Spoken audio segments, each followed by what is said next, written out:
For today's presentation, we are going to talk about how to build a self-sustaining community that encourages innovation as well as entrepreneurship.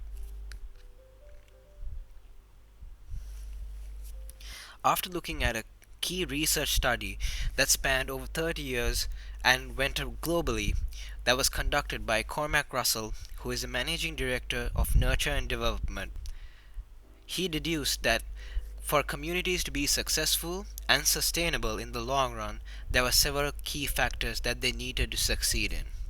And it follows like this: skills of the local population and development of skill. This includes the education system. This is how the community will have the necessary skill to function, contribute to the economy. And in communities where there were higher levels of skill, meant there was higher levels of innovation. Relationship between the private and the public sector was also a key factor. When done correctly, this relationship can highly promote entrepreneurship as well as innovation to find common ground and common solutions.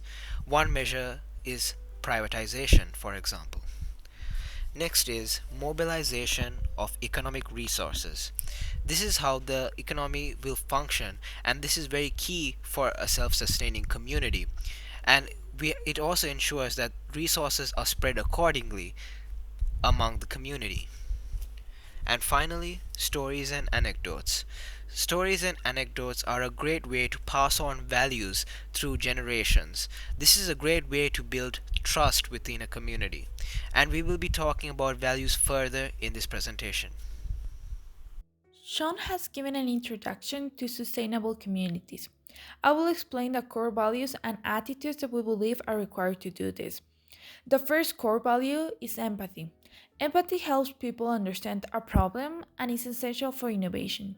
Without it, we're unable to create. The second value is respect for diversity.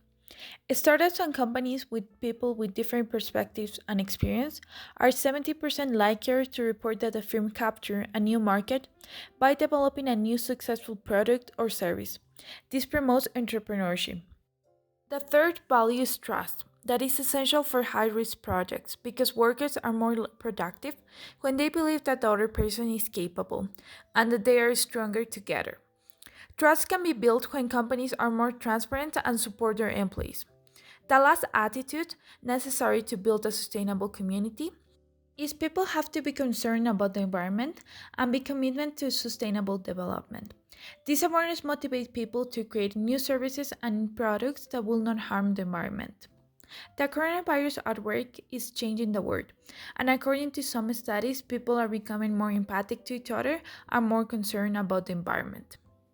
Now that you know the core values that we believe are vital when it comes to creating a self sustainable community, we will try to explain how we can make people believe in our way to do so, and how certain organizations and entities can help change people's perspectives. As Andrea explained earlier, one of the most important core values that are needed to create a self sustaining community is trust. If people don't trust each other, there won't be strong relationships within a community. Let's take a workplace for example. There is trust between employees because each one is responsible for conducting their part. If there was no trust, then there would be inefficiencies in operations. So we believe that to create trust in a community, there must be equal education opportunities for all. Education qualifications are one of the main determinants for university acceptance or job offers. It also means that if people have the opportunity to gain relevant qualifications, children and adults can overcome disadvantages they may face due to unfortunate family backgrounds. If students and parents believe that they are gaining equal education opportunities, they will start trusting the system, and it will be the start of creating a self-sustainable community. To achieve this, there has to be a significant amount of intervention from NGOs and certain government entities to make sure they invest in making failing schools up to the standards of thriving schools and helping students from all backgrounds attend. This may not only be in the form of money, but improving facilities, equipment, increased academic studies in different areas, as well as extracurricular activities. We believe that competitions increase community engagement while helping drive innovation, creativity, and trust. This is why we should create competitions with the same core values that Andrea previously mentioned that will work as topics in order to build empathy and meaningful relationships. These competitions will be open to everyone. According to Stanford, contests and competitions attract new talent, provides great learning experiences, and increase impact in the community. We have seen that competition serve as a mean for social motivation.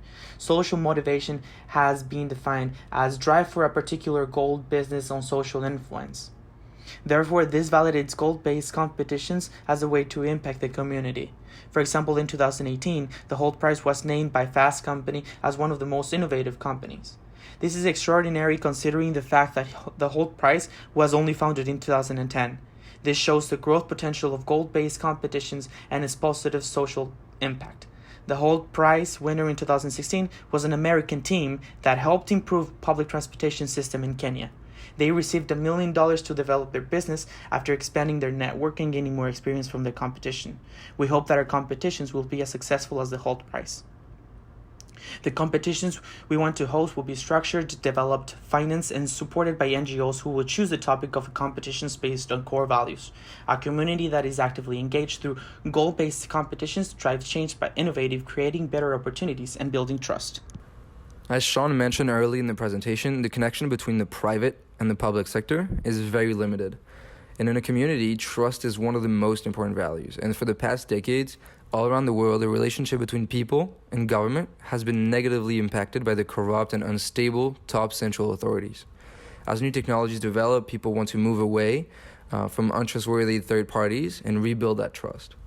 And we've experienced this with the creation of blockchain and Bitcoin, who were created to give the power back in the hand of the people in terms of financial transactions. And this was right after the crisis of 2008. And to go further into building trust in a future society, we look at new technologies such as decentralized autonomous organizations and smart contracts.